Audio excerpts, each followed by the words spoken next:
यहाँ तक आपने बना लिया होगा, टेक्स्ट वगैरह आपने लिख लिया होगा। डोर मैंने प्लेस करने के लिए आपको बता दिया था, विंडो प्लेस करने के लिए मैंने आपको बता दिया था। वहाँ तक अगर आपने कर लिया है तो हमें क्या करना है, अब एचवीएसी का जो है ड्राइंग जो है क्रिएट करना है। तो एचवीएसी का ड्राइंग क्रिएट करने के लिए हमें क्या करना है, सबसे पहले डिफ्यूजर प्लेस करना है। सप्लाई एयर डिफ्यूजर और रिटर्न एयर। हाँ, रिकॉर्डिंग ऑन है। तो सबसे पहले हमें क्या करना है, सप्लाई एयर डिफ्यूजर और रिटर्न एयर डिफ्यूजर जो है हमें प्लेस करना है। तो सप्लाई एयर डिफ्यूजर पहले हम बना लेंगे। जैसे मैंने बताया था कि आपको लेयर कमांड लेना है। जैसे यहाँ पे लेयर कमांड लेना है, लेयर कमांड के बाद आपको क्या करना है, एक न्यू लेयर डिफाइन करना है। न्यू लेयर डिफाइन करना, जो भी आप काम करेंगे लेयर से काम करेंगे। तो अब जो है डिफ्यूजर वगैरह हम लगा रहे हैं, तो हमने क्या किया, इसका नाम रख दिया एच डैश, हम नाम रख देते हैं supply ceiling diffuser, SCD, supply ceiling diffuser, H dash supply ceiling diffuser हमने इसका नाम रखा इस लेयर का। और इसका कलर मैंने ग्रीन कर दिया, मतलब इससे मैं सप्लाई एयर डिफ्यूजर बनाने वाला हूँ। और इसको हम एक्टिवेट कर लेंगे और यहाँ पे हम डिफ्यूजर जो है बनाएंगे। तो डिफ्यूजर बनाएंगे कैसे, देखिए कैसे बनाते हैं वो भी देख लीजिएगा आप। मुझे एक 12 इंच बाय 12 इंच का एक सप्लाई एयर डिफ्यूजर क्रिएट करना है। तो हम क्या करेंगे, रेक्टेंगल कमांड लिया, पहला कॉर्नर पॉइंट बता। अच्छा, यहाँ पे देखिए जब मैंने लेयर डिफाइन कर दिया एच डैश SCD के नाम से और उसका कलर ग्रीन कर दिया, फिर भी यहाँ पे कलर ब्लू में आ रहा है, क्योंकि जो भी यहाँ पे बना रहा था उसने प्रॉपर्टीज में जाके कलर में बाई लेयर रखा ही नहीं, उसने ऑब्जेक्ट का कलर ही अलग से डिफाइन किया हुआ है। तो आपको क्या करना है, इसको बाई लेयर रखना है। अगर आप बाई लेयर क्रिएट करना चाहते हैं, तो अगर आप ऑब्जेक्ट बाई लेयर क्रिएट करना चाहते हैं तो आप क्या करेंगे, यहाँ पे इसको बाई लेयर करेंगे। देन आप रेक्टेंगल का कमांड अप्लाई कीजिएगा, REC एंटर कीजिएगा, पहला कॉर्नर पॉइंट। और पहला कॉर्नर पॉइंट के बाद आप जो है डायमेंशन पे क्लिक कर देना है। और डायमेंशन मान लीजिए मुझे 12 इंच का लेंथ लेना है, 12 इंच का विड्थ लेना है, हम डाल देंगे और इंटर कर देंगे। ये देखिए हम डिफ्यूजर क्रिएट कर रहे हैं। अब डिफ्यूजर को हम इसको ऑफसेट करेंगे अंदर पैरेलली, जो डिफ्यूजर का सिंबल होता है उस तरह से बनाने के लिए। तो हमने ऑफसेट कमांड लगाया और डिस्टेंस डाल दिया मैंने 1.5 इंच, और 1.5 इंच का मैं इसका क्या कर रहा हूँ, इस तरह से ऑफसेट अप्लाई कर दे रहा हूँ। देन यहाँ पे हमें एक, क्योंकि सप्लाई एयर डिफ्यूजर जो होता है, मैं आपको थोड़ा सा दिखा दूं, बना बनाया भी हमारे पास ब्लॉक्स बने बनाए भी पड़े हुए हैं। तो हम उसको भी डायरेक्ट यूज कर सकते हैं। जैसे ऑटोकैड का ब्लॉक देखिए यहाँ पे बना बनाया पड़ा हुआ है। यहाँ पे सप्लाई सीलिंग डिफ्यूजर जो है, अगर आपको 4 का देखें तो यहाँ बना बनाया मेरे पास है, राउंड टाइप में भी है और स्क्वायर टाइप में भी डिफ्यूजर सप्लाई वाला बना हुआ है। ये सप्लाई एयर डिफ्यूजर का सिंबल होता है। पर मैं आपको बनाना बता रहा हूँ कि हम बनाएंगे कैसे। हम डायरेक्ट भी चाहते तो 12 इंच बाय 12 इंच का डिफ्यूजर यहाँ से डायरेक्ट यहाँ से सेलेक्ट करते, राइट क्लिक करते और यहाँ से क्लिपबोर्ड में जाके यहाँ से सीधे क्या करते, कॉपी कर लेते और कॉपी करके वहाँ पे जाकर सीधे पेस्ट कर देते।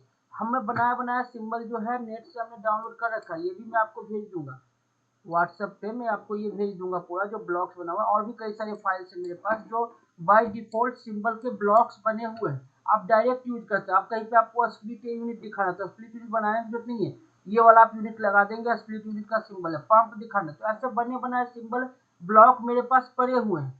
पर मैं आपको बता रहा हूँ कि आप बनाएंगे कैसे, सिंबल बनाएंगे कैसे, इसको देखिएगा।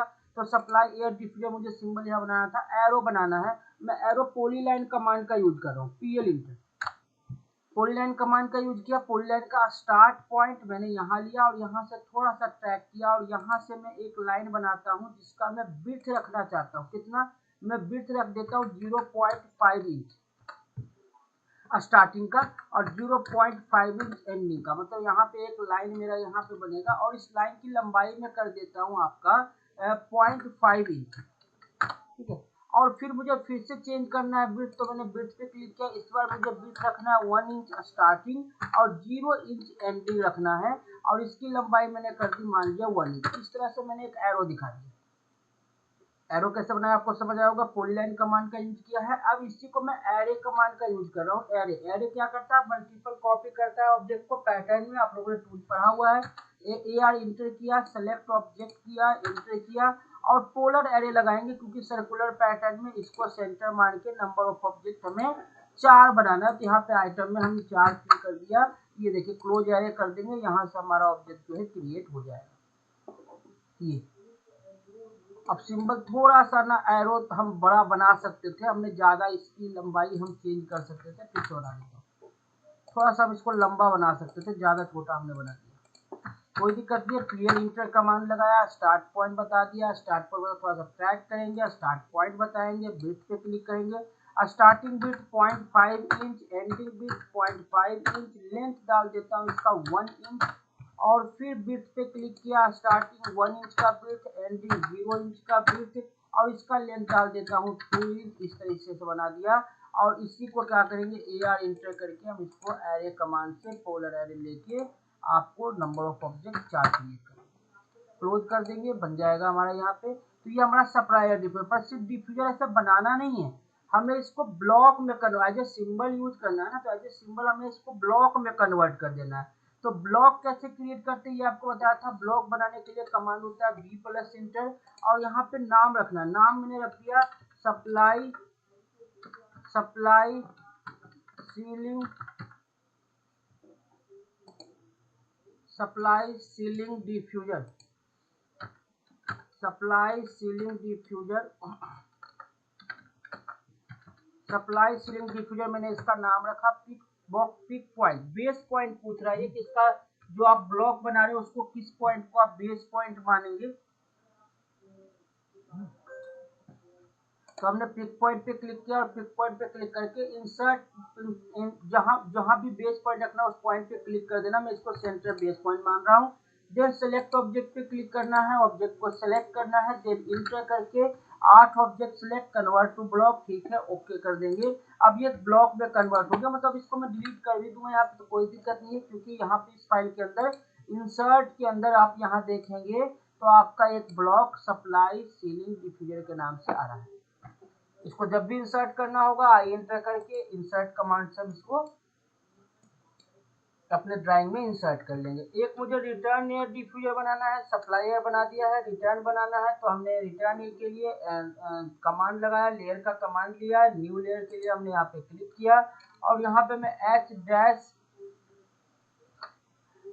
डैश और इसको मैं नाम रख देता हूँ RAD, रिटर्न एयर डिफ्यूजर, और इसका कलर हम कर देते हैं, मान लिया रेड, रिटर्न वाले का, यहाँ पे रिटर्न वाले का रेड कलर कर दिया। कलर अपने हिसाब से चूज कर सकते हैं। हमने यहाँ पे क्या किया, डबल क्लिक किया, डबल क्लिक करके एक्टिवेट कर लिया। एक्टिवेट करने के बाद एक रेक्टेंगल कमांड लिया, एक रेक्टेंगल बनाया 12 इंच बाय 12 इंच साइज का, लेंथ 12 इंच ले लिया, विड्थ 12 इंच ले लिया। इसी का ऑफसेट ले रहा हूं मैं 1.5 इंच का अंदर की तरफ। रिटर्न एयर डिफ्यूजर बनाना है, अंदर की तरफ एरो दिखाना है, तो कैसे दिखाएंगे, पॉलीलाइन कमांड लिया, PL+इंटर, स्टार्ट पॉइंट बता दिया, यहाँ पे थोड़ा सा ट्रैक करके आगे की तरफ, और यहाँ से हमें बिट्स डालना है। स्टार्टिंग में बिट्स 0 इंच ले लिया मैंने, एंडिंग बिट्स ले लिया मैंने 1 इंच, और इसका लेंथ डाल देता हूँ 2 इंच।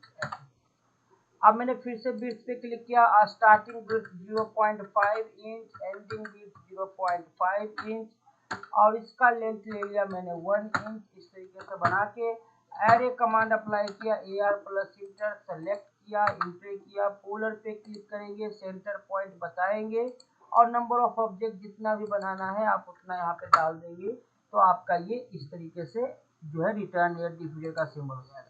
सिंबल हमने बना लिया, इसको हम ब्लॉक में कन्वर्ट कर देंगे। तो ब्लॉक बनाने के लिए कमांड होता है B+इंटर, नाम रखना है, इसका मैं नाम रख देता हूँ return ceiling diffuser, return ceiling diffuser, और पिक पॉइंट पे क्लिक करना है जब बेस पॉइंट बताने के लिए। देन ऑब्जेक्ट को सिलेक्ट किया, सिलेक्ट करने के बाद इस तरह से इंटर किया, और 8 ऑब्जेक्ट सिलेक्टेड, ओके कर दिया हमने। ये भी हमारा ब्लॉक में कन्वर्ट हो गया। एक हमने सप्लाई सीलिंग डिफ्यूजर का ब्लॉक बना लिया, जो कि ब्लॉक के अंदर आपको यहाँ दिखेगा, और एक रिटर्न सीलिंग डिफ्यूजर का भी हमने ब्लॉक यहाँ पे क्रिएट कर दिया। अब जहां जहां आपको सप्लाई सीलिंग डिफ्यूजर और रिटर्न सीलिंग डिफ्यूजर दिखाना है वहां पे प्लेस कर दीजिए। तो उसको प्लेस करने के लिए मैं क्या करूँ ना, एक एज ए पैटर्न मैंने यहाँ पे मिड लाइन पकड़ा। अब मिड लाइन तो यहाँ पे ऐसे मिलेगा नहीं, क्योंकि मैंने ब्रेक करके बनाया हुआ, तो एक line as a reference line में यहाँ से यहाँ तक ऐसे ले रहा हूँ। ये सब मैं लाइन डिलीट कर दूंगा बाद में। और फिर यहाँ से मैं इसको मिड ऐसे मिला दे रहा हूँ, ऐसे करके मैंने इसको मिड में, ताकि मैं डिफ्यूजर जो है एक पैटर्न में जो है प्लेस कर पाऊँ। तो मैंने इस तरह से एक लाइन मिला दिया और यहाँ से एक लाइन इस तरीके से यहाँ से मान लीजिए डिफ्यूजर जो हमें प्लेस करना है तो एक लाइन में हो पाए। तो यहाँ से मैंने क्या किया, एक डिफ्यूजर के लिए इस तरह से एक पैटर्न बना दिया। अब मैं इसी पैटर्न में जो है डिफ्यूजर को प्लेस कर दूंगा सीधा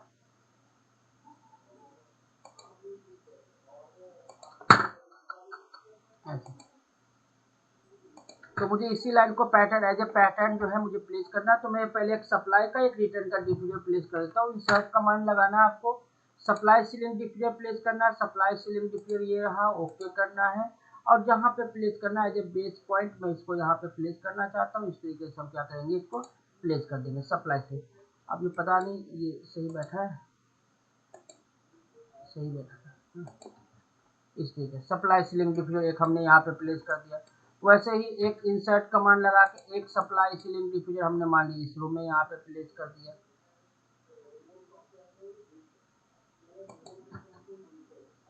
फिर एक सप्लाई सीलिंग डिफ्यूजर हमने यहाँ पे प्लेस कर दिया। एक सप्लाई सीलिंग डिफ्यूजर हमने यहाँ पे प्लेस कर दिया। सप्लाई सीलिंग डिफ्यूजर और सप्लाई सीलिंग डिफ्यूजर प्लेस करने के बाद एक रिटर्न सीलिंग डिफ्यूजर भी जहाँ जहाँ प्लेस करना है उस तरह से प्लेस कर दीजिए। रिटर्न एक सप्लाई का डिफ्यूजर, एक रिटर्न का डिफ्यूजर, एक सप्लाई का और एक रिटर्न का डिफ्यूजर।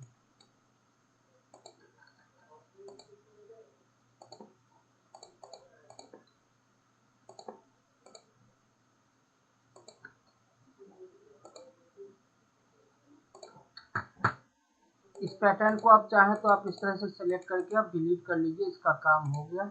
एज एक पैटर्न बस हमने यूज किया इसको लाइन बना के इस तरह से। तो हमने एक सप्लाई सीलिंग डिफ्यूजर प्लेस कर दिया यहाँ पे और एक रिटर्न सीलिंग डिफ्यूजर हमने यहाँ पे प्लेस कर दिया है। और इसके बाद आपको क्या करना है, यहाँ से अब लाइन ड्रॉ करना है, मतलब सिंगल लाइन को सिंगल लाइन ड्रॉ करना है। डक्ट के लिए आपको एसएलडी क्रिएट करना है। पहले एसएलडी के हिसाब से आपको लेंथ निकाल लेना है। तो मैं एक एसएलडी के लिए भी क्या कर रहा हूँ, आपको एक लेयर कमांड ले लेता हूँ। एक लेयर हमने ले लिया, यहाँ पे LA प्लस इंटर किया और यहाँ पे मैं एक न्यू लेयर ले लेता हूँ एसएलडी के नाम से, H-SLD इस तरीके से। और इसका कलर हम कुछ कर देते हैं ऐसा और इसको मैं लाइन से फिर इस तरीके से मिला देता हूँ। ये हमारा मान लीजिए मेन डक्ट आ रहा है। इस तरीके से उसको एक्टिवेट कर लेंगे। एक्टिवेट हमने किया, सप्लाई एसएलडी वाले को एक्टिवेट कर लेते हैं लेयर को। और यहाँ से फिर हम इसको थोड़ा सा ना, ये जो एचयू दिखाया गया, ये एचयू जो दिखाया गया इसको थोड़ा सा कम कर देते हैं ऐसे और इसको थोड़ा सा ऊपर की तरफ मूव कर देंगे एमिटर करके। यहाँ पे ऐसे लगा देंगे, थोड़ा ऊपर मूव कर देते हैं। अब एक सिंगल लाइन डायग्राम यहाँ से हम क्या करेंगे, इस तरीके से ड्रॉ कर लेंगे। मान लीजिए ये हमारा डक्ट आ रहा है, इसी के हिसाब से हम लेंथ बना लेंगे और इसी को फिर हम डबल लाइन डायग्राम में कन्वर्ट कर देंगे। ये हमारा सिंगल लाइन डायग्राम मान लीजिए इस तरीके से डक्ट की हमने इस तरह से रूटिंग की हुई है। हमारा जो है इस तरह से डक्ट आ रहा है। ब्रांच डक्ट भी इस तरह से हमारा निकला हुआ है, यहाँ से इस तरह से ब्रांच डक्ट निकला हुआ है। इस तरीके से हम क्या करेंगे, रूटिंग तैयार कर लेंगे। मैं ट्रैक कर ले रहा हूँ ताकि मेरा ज़्यादा पॉइंट इधर उधर ना हो। F11 ऑन है तो मैं ट्रैकिंग आराम से कर पा रहा हूँ। F11 ऑन करके अब मैं ट्रैकिंग इस तरह से ब्रांच बना दी। एक मेन डक्ट हो गया हमारा ये, और ये हमारी ब्रांचेज निकल गई। नंबरिंग करना है, डैम्पर शो करना है, तो हमने क्या किया, एक जो है लेयर कमांड में जाके एक टेक्स्ट का भी लेयर ले लिया। टेक्स्ट का नाम फिर HVAC के लिए टेक्स्ट लिखेंगे तो H- टेक्स्ट हमने एक लेयर ले लिया यहाँ पे और इसी से हम क्या करेंगे, टेक्स्ट लिख लेंगे। यहाँ पे मान लीजिए इसको हमने एक्टिवेट कर दिया। अब जहाँ जहाँ टेक्स्ट लिखना लिखते जाइएगा। तो एक तो मुझे मैं एम्प्टी इंटर करके यहाँ पे एक टेक्स्ट दे रहा हूँ। इसको मैं नंबर दे रहा हूँ ए। ये हमारा ए पॉइंट हो गया मान लीजिए। और यहाँ पे एक छोटे से डिस्टेंस के बाद एक डैम्पर लगा था, तो हमने एक डैम्पर प्लेस कर दिया, लेयर कमांड लिया, एक न्यू लेयर ले लिया -VCD वॉल्यूम कंट्रोल डैम्पर के नाम से। इसका कलर भी मैं कर देता हूँ थोड़ा सा इस तरह से ऐसा, और इसको एक्टिवेट कर लेते हैं। यहाँ पे एक डैम्पर प्लेस कर देते हैं।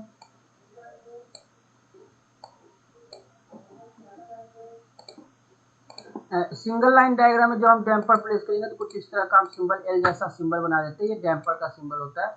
तो ये ए पॉइंट है, ये बी पॉइंट है, और एक डैम्पर हमारा यहाँ पे जहाँ जहाँ डैम्पर लगे, चलिए पहले डैम्पर ही प्लेस कर देते हैं। एक इस मेन लाइन में हमारा डैम्पर लगा हुआ था, एक डैम्पर जो है हमारा इस मेन लाइन में लगा हुआ है, एक डैम्पर हमारा इस मेन लाइन में लगा हुआ है। यहाँ पे नंबरिंग कर देते हैं as a single line diagram. बस हम लेंथ निकालने के लिए ड्राइंग बना रहे हैं, तो ये हमने कॉपी कर लिया CO इंटर इस पॉइंट को, ये हमारा B पॉइंट हो जाएगा, ये हमारा C पॉइंट हो जाएगा। थोड़ा टेक्स्ट का हाइट ज़्यादा बड़ा लग रहा है मुझे, तो हम इसको चाहे तो डबल क्लिक करके टेक्स्ट के हाइट को कंट्रोल A से सेलेक्ट किया, कंट्रोल A से सेलेक्ट करने के बाद इसको 6 इंच का कर देते हैं। और इसी का हाइट का पूरा लिखना तो मैच प्रॉपर्टीज पे क्लिक किया, सिलेक्ट ऑब्जेक्ट, और इस तरह से हम सिलेक्ट करेंगे तो प्रॉपर्टीज मैच कर देंगे। ये हमारा A पॉइंट था, यहाँ पे हमारा B पॉइंट है ये वाला, इसको डबल क्लिक किया, सेलेक्ट किया और यहाँ पे B ले दिया। यहाँ पे C पॉइंट था, कंट्रोल A से सिलेक्ट किया, C ले दिया। देन इसी को कॉपी कर लेते हैं। कंट्रोल कॉपी किया, सेलेक्ट ऑब्जेक्ट, इंटर, यहाँ पे हमारा D पॉइंट है, यहाँ पे हमारा E पॉइंट है, यहाँ पे हमारा F पॉइंट है, ये हमारा G पॉइंट था, ये हमारा H पॉइंट था, और ये हमारा I पॉइंट था। सब पे इस तरह से नंबरिंग कर देंगे ताकि डक्ट का लेंथ हम कैलकुलेट कर सकें सिंगल लाइन के द्वारा। ABC, और ये हमारा था D, तो कंट्रोल A D यहाँ पे लिख दिया हमने। ये था हमारा E पॉइंट, डबल क्लिक किया, कंट्रोल A से सेलेक्ट किया और इसकी जगह पे E लिख के बाहर क्लिक कर दिया। ये था हमारा F पॉइंट, डबल क्लिक किया, कंट्रोल A F। देन ये है हमारा G, ये है हमारा H, ये है हमारा I। ये देखिए हमने रूटीन तैयार कर ली, डैम्पर शो कर लिया। अब हमें क्या करना है, डक्ट का जो कॉलम बनाया था, याद कीजिए वहाँ पे कॉलम बनाया था, डक्ट लेंथ का एक कॉलम बनाया था ना। सिंगल लाइन डायग्राम हम बना चुके हैं, तो डक्ट लेंथ के कॉलम को हम फिल करेंगे। तो डक्ट लेंथ में हमें क्या भरना था, डक्ट लेंथ। तो डक्ट लेंथ कैसे निकालेंगे, देखिए जो भी हमने रूटीन तैयार किया उसके हिसाब से लेंथ निकालने का डिस्टेंस फॉर्मूला लगा, डिस्टेंस कमांड लगा लीजिए, DI प्लस इंटर कमांड होता है। पहला पॉइंट यहाँ से लेके यहाँ तक का डिस्टेंस, तो आप लोग नोट करते चलिएगा। A से B का डिस्टेंस नोट कीजिए आप लोग, 4 फीट 11 इंच। A से B का डिस्टेंस जो है मेजर कर लीजिए, 4 फीट 11 इंच।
लिखिए,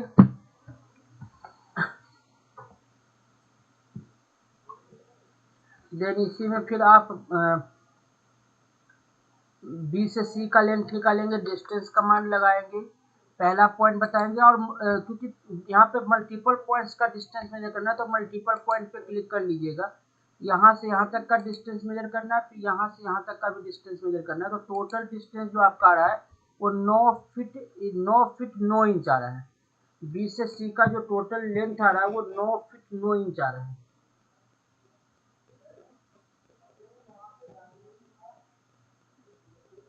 9 फीट 9 इंच।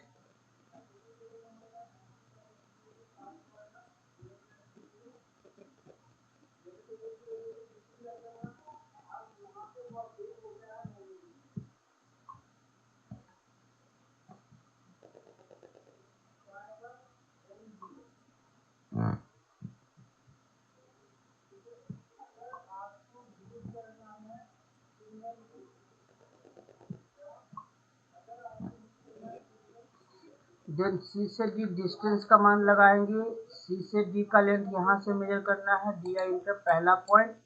और ये डी पॉइंट आपका लेंथ आ रहा है 5 फीट 9 इंच।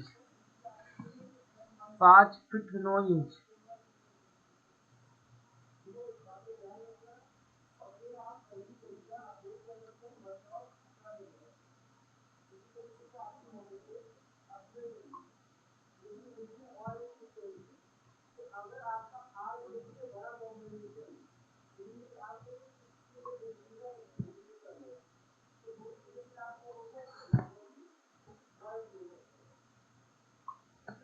उसके बाद डी से ई का देख लीजिए, डिस्टेंस का मान लगाएंगे, डी आई इंटर करना है। और डी से ई का जो लेंथ दिया हुआ है आपका वो दिया हुआ है आ रहा है 9 फीट 10 इंच।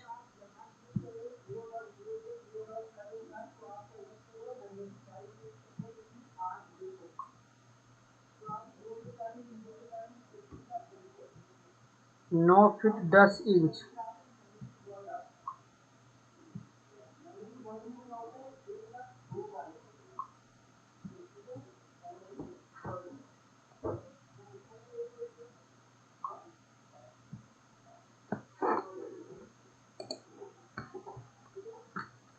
देन डी से ई के बाद ई से एफ का नापिएगा, डी आई इंटर ई से एफ पहला पॉइंट बताया। मल्टीपल पॉइंट्स इसमें तो मल्टीपल पॉइंट पे क्लिक कर लीजिएगा।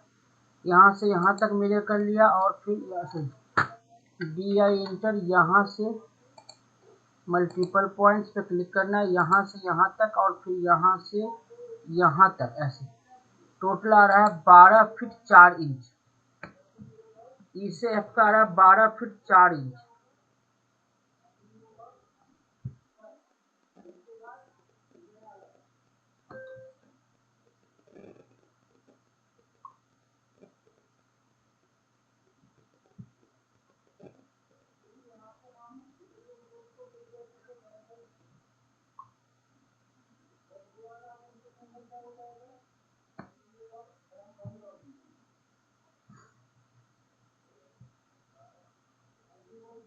बारह फीट कितना आ रहा था total? 12 feet 7 inch.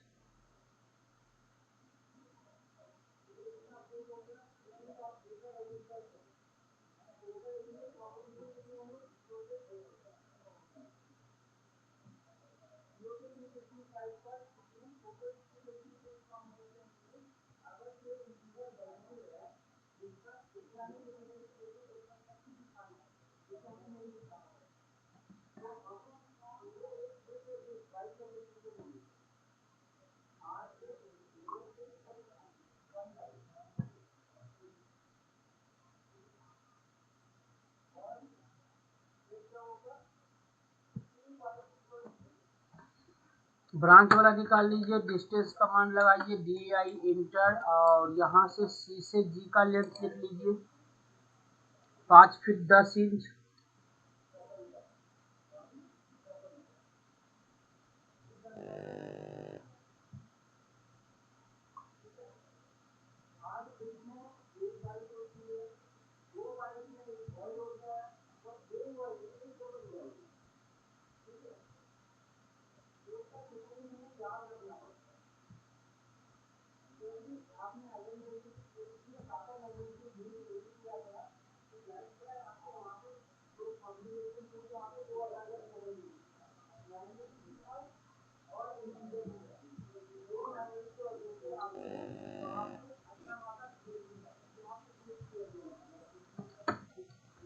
D I enter, D से एच का लिखिए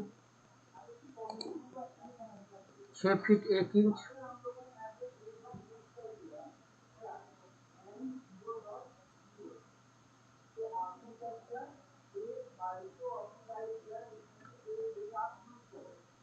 छः फीट 1 इंच।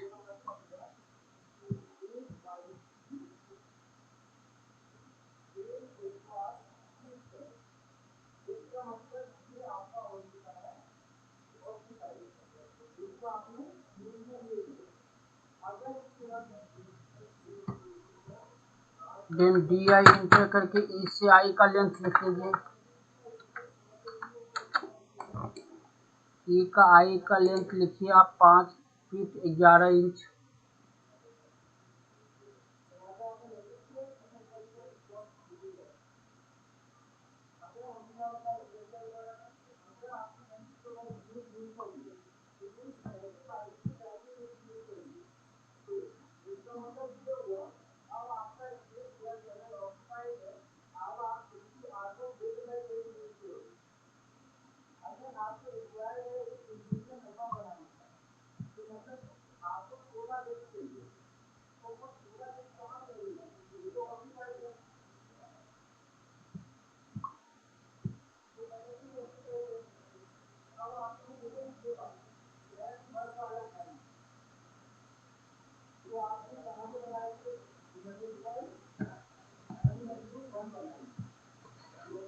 ठीक है, तो ये हमने लेंथ निकाल लिया है। लेंथ निकाल लेने के बाद आप इसको थोड़ा सा कन्वर्ट कर लीजिएगा, क्योंकि अब जो हमें निकालना है उस पर कर्व सरफेस एरिया निकालना है। डक्ट लेंथ अगर आपने फिल कर लिया है तो डक्ट लेंथ के बाद आपको कर्व सरफेस एरिया निकालना है। कर्व सरफेस एरिया होता है पेरीमीटर इंटू लेंथ। ठीक है, तो पेरीमीटर इंटू लेंथ आप क्या करेंगे, आप देखिए निकालेंगे उसको। पेरीमीटर इंटू लेंथ कैसे करेंगे, जो पेरीमीटर होगा, पेरीमीटर पे 2 इंटू विड्थ प्लस हाइट होता है। रेक्टेंगुलर डक्ट हो चाहे स्क्वायर डक्ट आप लगा लेना है ऐसे। तो विड्थ भी आपने निकाल रखा और हाइट भी निकाल रखा, पर ये दोनों वैल्यू आपने इंच में निकाल रखा है। ये दोनों ही वैल्यू आपका इंच में है। मान ली कोई डक्ट है जो आपने 30 इंच बाई 16 इंच का डक्ट लिखा है, तो यहाँ से जो पेरीमीटर निकलेगा वो 30 प्लस 16 करेंगे, तो ये आपका 46, और 46 गुने 2 करेंगे तो कितना हो जाएगा 92, 92 इंच। 92 इंच इसका पेरीमीटर है। और डक्ट का लेंथ जो आपने लिखा है, मान लीजिए वो डक्ट का लेंथ जो आपने लिखा है वो लिखा है कितना, डक्ट लेंथ मान लीजिए आपने लिखा 5, मान लेते हैं 5 फीट 2 इंच लिखा है। अब ये इंच में है और ये फीट इंच में है, तो या तो आप क्या कीजिए, इसको इंच में कन्वर्ट कर लीजिए। इंच में कन्वर्ट कीजिएगा तो 62 इंच हो जाएगा। और तब कर्व सरफेस एरिया निकालिए। अब curve surface area perimeter into length, मतलब पेरीमीटर आपका 92 इंच और आपका ये हो जाएगा 62 इंच। और इसको मल्टीप्लाई कर लेंगे। मल्टीप्लाई करने के बाद क्योंकि कर्व सरफेस एरिया आपको स्क्वायर फीट में चाहिए, तो आप इसको 144 से डिवाइड कर दीजिएगा, आपका स्क्वायर फीट में निकल जाएगा। ठीक है जी, तो आप इस तरीके से कर्व सरफेस एरिया भी निकाल लेंगे। और कर्व सरफेस एरिया जब आपका स्क्वायर फीट में निकल जाएगा, तो नेक्स्ट कॉलम आपने भरा है स्टैंडर्ड साइज ऑफ सीट। अब मान लेते हैं कि आप जो मार्केट से सीट मंगा रहे हैं उसका स्टैंडर्ड साइज जो है आपका, वो आप मंगा रहे हैं मान लीजिए 8 फीट बाई 3 फीट वाला। अब 8 फीट बाई 3 फीट का मंगा रहे हैं, तो 24 स्क्वायर फीट उस सीट का एरिया है, कर्व सरफेस एरिया है। और तो आपको अगर नंबर ऑफ सीट निकालना है कि ए से बी में कितना सीट लगा, तो उसके लिए सीधे आप फॉर्मूला अप्लाई कर लीजिएगा। क्या, कर्व सरफेस एरिया जो कि स्क्वायर फीट में आप निकाल ही चुके हैं, divided by standard size of seat. और standard size of seat, standard size of seat, standard size of seat जो है वो आपने 24 निकाल लिया, तो आप इसको डिवाइड कर, इसको सीधे जो कर्व सरफेस एरिया आ रहा है इसको आप डिवाइड कर दीजिएगा 24 से, तो आपको नंबर ऑफ सीट भी निकल जाएगा।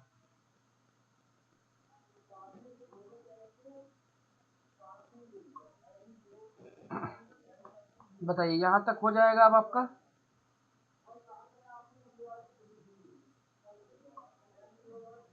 चलिए यहाँ तक करना है पहले। देन अब हमारा इसमें बच गया ESP कैलकुलेशन, जो अगली क्लास में हम खत्म कर लेंगे जब आप यहाँ तक कर लेंगे तो।